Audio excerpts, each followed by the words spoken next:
দের কথা হইল আল্লাহর কাছে রিজিক নির্ধারণ করা এবং আপনাদের কর্মের বন্টন আল্লাহর পক্ষ থেকে। অতএব আপনারা শুধু রিজিকের জন্য, শুধু উপার্জনের জন্য, শুধু খাবেন, সংসার চালাবেন, এই এতটুকুকেই এত বড় সুস্থ সবল স্বাভাবিক এই জীবনের একমাত্র ধ্যান, জ্ঞান, কল্পনা, ইচ্ছা, আকাঙ্ক্ষা বানাবেন না। অর্থাৎ আমি শুধু পৃথিবীতে বেঁচে আছি এই এক ফিকিরে যে আমার একটা বউ আছে, আমার 2টা বাচ্চা আছে বা 3টা বাচ্চা আছে, আর আমি একটা মানুষ খাইয়া পইরা একবেলা 12 ঘন্টা ডিউটি, 6 ঘন্টা ঘুম, আর কিছু টাইম আড্ডা বন্ধুদের সাথে, আর এই সংসারের বাজার টাজারের জন্য যা লাগে টাকা টুকা মিলাইয়া তাদেরকে দেওয়া, এই এতটুকুই যদি একজন সুস্থ সবল মানুষের জীবন হয়, বিশেষ করে একজন মুসলমান, এটা কখনোই কাম্য হইতে পারে না। এটা মনে রাখবেন, এটা আমার অনুরোধ। এটা দিল থেকে ভাববেন। আপনি শুধুই উপার্জনের, আপনি ইকোনমিক্যাল অ্যানিমেল। ইউরোপ বলে ম্যান ইজ ইকোনমিক্যাল অ্যানিমেল, মানুষ হচ্ছে অর্থনৈতিক প্রাণী। তাদের থিওরি এটা। অর্থাৎ মানুষ বেঁচেই আছে শুধু উপার্জনের জন্য, টাকা উপার্জন করবে একদল রোজগারের জন্য না। ইসলাম এটা বলে না। আমরা বেঁচে আছি ইবাদতের জন্য, আমাদের সৃষ্টি ইবাদতের জন্য, আমাদের সৃষ্টি বাস্তবতা ইবাদতের জন্য। এটা কি পরিমাণ আফসোসের বিষয় যে আপনি 12 ঘন্টা ডিউটির পরে আপনার চোখের সামনে দিয়ে 12 ঘন্টা এই পরিমাণ প্রত্যেকটা কর্মক্ষেত্রে আপনারা প্রবাসীরা যথেষ্ট কষ্ট করেন, ফাঁকিবাজি কম দিতে পারেন, আমরা বুঝি, যেতটুকু দেখছি। কিন্তু নামাজের ওয়াক্তে আপনারা এই 10টা মিনিট আর গায়ে সয় না। অথচ আপনি মানুষটা 12 ঘন্টা ডিউটি করলেন কেমনে? তাইলে কয়টা টাকার জন্য করলেন? কয়টা অভাব পূরণ করলেন? আর কে অভাবগুলো আপনার পূরণ করছে তাকে ভুলে গেলেন কেন? আমি আপনাকে বলতেছি না, মানে গড়ে একসাথে বলতেছি যে এই 10টা মিনিট নামাজ ভুলে গেলেন কেন? 10টা মিনিট আল্লাহকে ডাকাটা ভুলে গেলেন কেন? 12 ঘন্টা ডিউটির পরে এশার নামাজটা পড়তে পারলেন না? 12 ঘন্টা ডিউটি। আমি কালকে রাত্রে জিদ্দা যেখানে গেছি, তারা রাতের 9টায় দেখছি রঙের এই সোফা টোফা এগুলোর মধ্যে স্প্রে করতেছে রং। রাত 9টায় শুরু করছে, বললো যে সকাল 7টায় আপনার এই কাজ বন্ধ হবে। এই সারাটা রাত রং দিতেছে। অথচ দেখেন এই বেচারাকে যদি 4 রাকাত নামাজ পড়তে বলেন, সে পড়বে না। অসংখ্য এমন অনেক আছেন। তাহলে আমি আপনাদের কাছে অনুরোধ করলাম, রিজিক আল্লাহর দায়িত্বে, আর কর্মের বন্টন তাও আল্লাহর ফয়সালায়। কাজেই প্রথম অনুরোধ এটা, যত কিছু দেশে থাকেন আর বিদেশে থাকেন, সুখে থাকেন কিংবা দুঃখে থাকেন, ব্যক্তি জীবনে আমরা জানি আপনাদের কথা। আমি ব্যক্তিগতভাবে অনেক শুনি, অনেক প্রবাসীর হালাত আমি শুনি। সেদিনও এক ছেলে আসছে, অনেক কথা টথা বলছে, সবার কথা শুনি। কিন্তু পারিবারিকভাবে এই 28 বছর 32 বছরও যে আজকে বিদেশ করে, সে আজ 32 বছরও মা বাপ ভাই বোন স্ত্রী কেউরে খুশি করতে পারে নাই। আপনি দেখেন গিয়ে, ওরা শুধু অভিযোগ, আর ওরা কৃতজ্ঞতা যদি দেখায় একবার, অকৃতজ্ঞতা দেখাইছে দেখেন 1000 বার। কিতা দিস তুই ফুট জানি তো বিদেশ করস, হ্যাঁ তো এই মাও বেহা হইয়া যাইছে, বইনও বেহা হইয়া যায়, ভাইও বেকা হইয়া যায়, বউও বেহা হইয়া যায়, ফুতও বেকা হইয়া যায়। আহা, এই মানুষটা এখানে কতটা কষ্ট করে।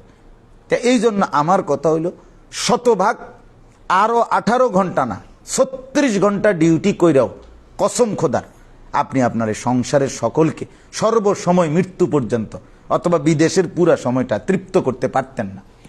তা যেটা পারতেন না, সম্ভবে না, সেটার জন্যই আপনি আল্লাহকে ছেড়ে দিলেন। কামটা করলেন কি? শেষ পর্যন্ত তো ফলাফল আসবে, এরা খুশি হবে না। কথাটা আমার বুঝছেন? রেজাল্ট এটাই আসবে।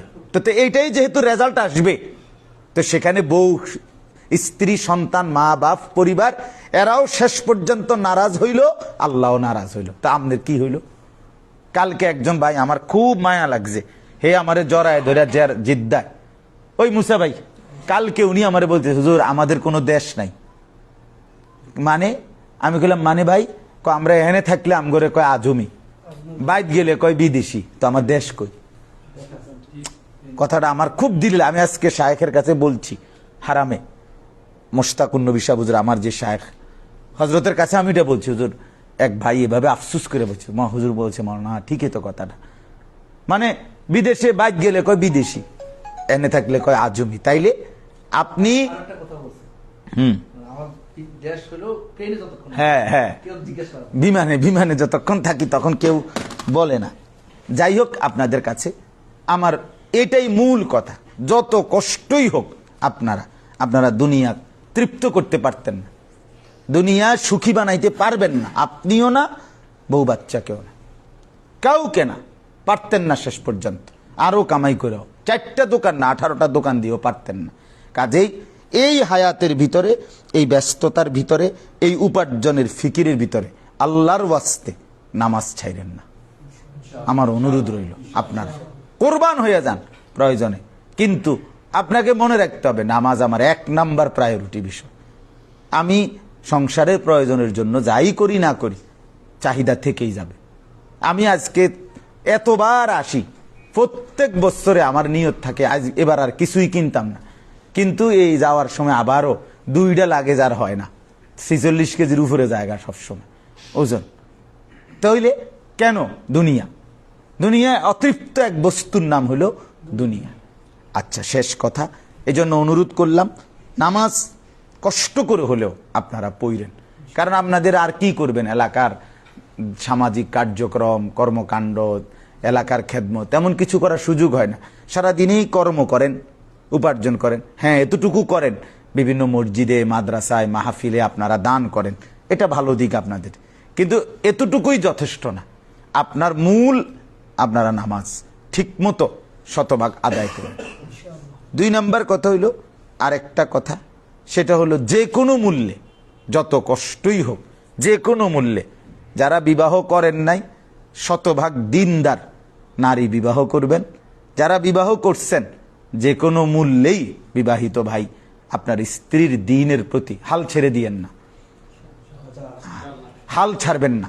অর্থাৎ স্ত্রীকে এই পরিমাণ টাকা, এই পরিমাণ, প্রবাসীর বউ 3টা মোবাইল লইয়া হাঁটে, 2টা মোবাইল লইয়া হাঁটে, বুড়ির হাঁটার ঢং দেখলেই তো আলগা মনে হয় যেন বুড়ির প্রবাসীর বউ, কিন্তু বেচারা 12 ঘন্টা ডিউটি করার পরে আবার নিজের রান্নাটা নিজে রান্ধে। আপনারা এইভাবে না, তা নিজেদের কাপড় নিজেরা ধোন, নিজেদের রান্না নিজেরা রান্না, একটা ট্যাবলেট খুললে দিবে কেউ, 1 গ্লাস পানি আইনা দিবে কেউ, এমন কেউ নাই। হয়তো একসাথে থাকেন দেখে হাসি খুশিতে দিন কাইটা যায় আর কি, কিন্তু বাস্তবতা তো কঠিন, অনেক কঠিন। তাহলে এই হিসাবে স্ত্রীকে যদি একবার সংসারের খোঁজ নেন, 10 বার নামাজের খোঁজ নিয়ে প্রয়োজনে অনুরোধ করবেন যে আমার এই সারা জীবনের উপার্জনের জন্য বিনিময়ে আমি এটা চাচ্ছি তোমার কাছে। এই জন্য স্ত্রীর চরিত্র, স্ত্রীর আখলাক, স্ত্রীর পবিত্রতা যদি না হয়, আপনার কিন্তু এই সমস্ত উপার্জন যার পিছনে ব্যয় করলেন, তো সেটা সব শেষ হয়ে গেল। অসৎ পাত্রে যদি আপনি আপনার উপার্জনগুলো খরচ করেন, তাহলে লাভ হইতো না। এই জন্য আপনারা দয়া করে এই দিন শিখানো ছাড়া রাখেন না। কারণ আপনারা একে তো বাড়িতে থাকেন না, প্রবাসে থাকেন দীর্ঘ সময় ধরে, সেই ক্ষেত্রে আপনাদের যদি এই 22 বছর, 20 বছর, 30 বছর, 18 বছর, 28 বছরের পরে জীবনের এই সবটা উপার্জন, শরীরের সমস্ত শক্তি ব্যয় করে উপার্জনটা দিলেন তাদেরকে, আর এরা যদি বদ্দিন নাফরমান হয়, এরা যদি আল্লাহকে না ডাকে, তাহলে আপনি যেদিন দুর্বল হইয়া বাড়িতে ফিরে যাবেন, তো দুনিয়ারও কিছু পাবেন না, আখেরাতেরও কিছু পাইতেন। এই জন্য একজনও, অনুরোধ করতেছি, একজনও নিজেদের ছেলে মেয়েকে কারো প্রলোভনে পইরেন না। আমি বললাম এটা ভুল করবেন। আপনি প্রবাসী, আপনি প্রবাসে থাকেন, আপনার ছেলেটাকে, আপনার মেয়েটাকে অবশ্যই, এখন আলহামদুলিল্লাহ সারা বাংলাদেশের অলিতে গলিতে, রন্ধ্রে রন্ধ্রে আপনার মাদ্রাসা আলহামদুলিল্লাহ, ছোট বড় মেয়েদের জন্য মাদ্রাসা আছে, ছেলেদের জন্য মাদ্রাসা আছে। এজন্য আল্লাহর কোরআন সহি শুদ্ধ করা, মাদ্রাসায় দ্বীন শিখানো, এটা কেন? আমি এই কথাটাই বলি, শেষ করতেছি। এটা কেন বললাম, এটার একটা মূল কারণ হলো, মনে করেন আপনার প্রবাস থাকার কারণে আপনার ছেলেটা 12 বছর বয়সে 14 বছর বয়সে গিয়া দুষ্ট হয়ে গেছে, বন্ধু বান্ধবের আড্ডায় পড়ে, অহরহ তো শুনি আমরা, নষ্ট হয়ে গেছে। হোক, মনে করেন আপনি চেষ্টার পরও দুষ্ট হয়ে গেছে, কিন্তু ওই যে ছোটবেলায় তারে 4 বছর 3 বছর আল্লাহর কোরআন শিখাইছিলেন, মাদ্রাসায় শিখাইছিলেন, হইতে পারে 12 বছর পরে আবার কারো বয়ান শুনে অথবা কারো সংস্পর্শে সে ভালো হয়ে যাবে, বদলাই যাইতে পারে। কিন্তু বদলাইলে তখন লাভটা কি? ছোটবেলার সেই নামাজ কোরআন শিখার যেই পুঁজিটা, এটা কিন্তু ঠিকই থাকলো, এটা তো হারাবে না। একটা ছেলে যত দুষ্টই হোক, কিন্তু ছোটবেলায় যদি আল্লাহর কোরআন সহি শুদ্ধ করে, নামাজ শিখে, এটা কি আর ভুলে যাবেনি? এটা তো ভুলতো না। হয়তো ক্ষণিক 2 বছর 4 বছর এলোমেলো হইতে পারে, কিন্তু আবার ফিরবে সে। কোরআন এবং ছোটবেলার এই দিন ইনশাআল্লাহ তাকে একদিন ফিরাই নিয়ে আসবে। বাবা মার দোয়া তারে ফিরাই নিয়ে আসবে। এজন্য ছোটবেলায় যদি কেউ তার ছেলে মেয়েকে দিন না শিখায়, আপনি তারে জীবনের তরে পঙ্গু করে দিলেন, অচল করে দিলেন। এ যদি 30 বছর পরে ভালো হয়, যেন আমি এখন হুজুরদের কথা শুনে ভালো হয়েছি, কিন্তু কোরআন শরীফ শুদ্ধ করব কিভাবে? ভালো আনা হয়েছে, নামাজ ঠিক করব কিভাবে? এখন আর কথা বুঝছো? কত মানুষ আমাদেরও পরিচিত জেনারেল লাইনে দিনদার হয়ে গেছে, দাড়ি টুপি নামাজ রোজা করে, কিন্তু সহি কোরআন, সহি নামাজ, সহি অজু গোসল এটা কিভাবে শিখবে সে এখন? তার তাহলে এটা যদি আবার শিখতে চায়, তো সে কর্ম করবে কেমনে? তার না এখন বউ আছে, বাচ্চা আছে, তাতে এগুলো সব বাদ দিয়ে কি হেমাদাসে ভর্তি হবে এখন? আবার সে কিভাবে করবে?